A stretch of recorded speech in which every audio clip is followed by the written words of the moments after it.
You think you're helping your child calm down every time they lose control. But the truth is, every time you suppress that emotion, their brain learns one thing: big feelings are dangerous. In the next few minutes, you'll understand exactly how your child's brain is being trained to stay impulsive and disconnected. Picture this. You're standing in the kitchen, overwhelmed by a dozen things, and your child starts crying just because you said no. You turn around, your voice tightening as you say those familiar words. Stop crying. And almost by instinct, you've handed them your phone before you even had a second to think.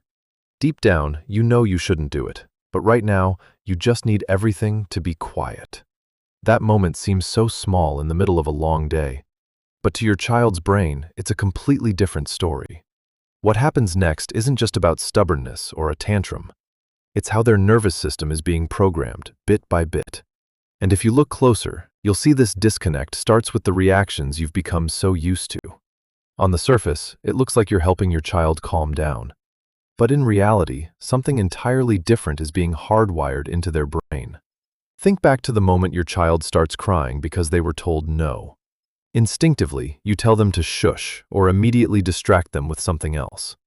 Between their exploding emotion and your reaction, there is no gap. No space to breathe. Right then, the child's brain receives a dangerous signal. Big emotions are a threat. Instead of activating self-regulation, the amygdala learns to associate feelings with external suppression. Children don't learn to move through the emotion. They become dependent on someone else to reset their mood. As a result, their emotional threshold keeps dropping. Do you think you're helping? The truth is, you aren't soothing the emotion, you're making it disappear. It isn't processed. It's just interrupted. And the child's brain remembers exactly that moment of rejection. It's not about the situation. It's about the pattern your child is learning. Watch how you react when your child has a big emotional outburst. Your voice tightens and your energy becomes tense the moment they lose control. In that split second, there is no one to hold the space for them. This teaches the amygdala that the environment is constantly under threat. The nervous system is forced into a state of high alert, keeping stress hormones at a dangerously high baseline. This isn't sensitivity, it's training. The result? Your child becomes triggered by the smallest things. They overreact to neutral situations and find it impossible to feel safe, even when no danger exists. Do you ever wonder why they always seem to blow things out of proportion? The truth is, a child's brain doesn't distinguish between right and wrong. It simply records what is repeated, and when this happens, another vital part of their brain begins to shut down.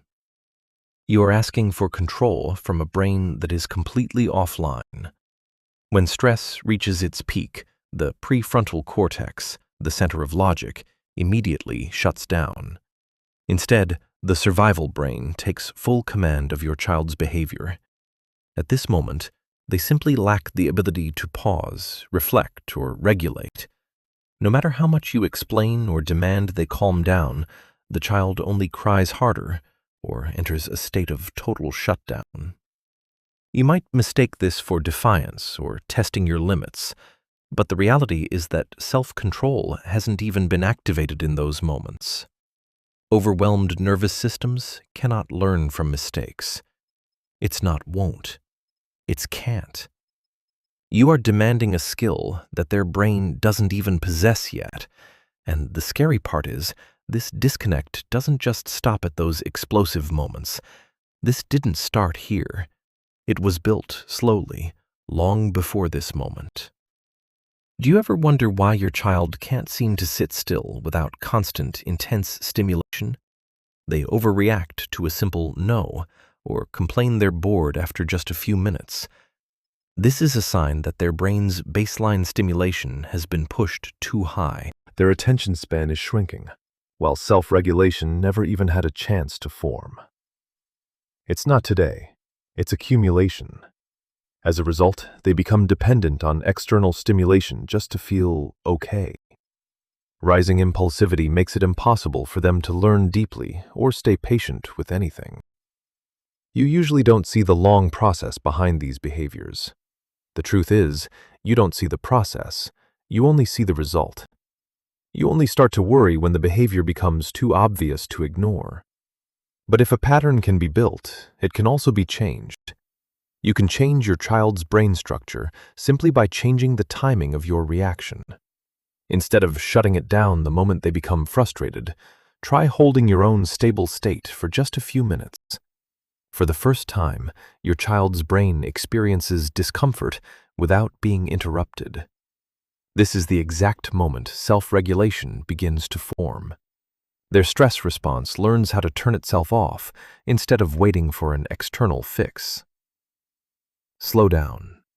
If you continue the old cycle, their survival instinct only grows stronger. But if you choose to shift, their ability to self-control will steadily increase over time. You don't need to rush to fix everything this time. The truth is, the delay is where the brain learns safety. You don't need to do more. You just need to slow the process down. And this is something most parents have never been taught. The truth is, you aren't just reacting to your child's explosive emotions. Your actions right now are directly shaping how their brain defines safety. There are parents who only focus on fixing the behavior immediately. And then there are parents who stop to understand what is truly happening beneath the surface. Remember, safety isn't something you say.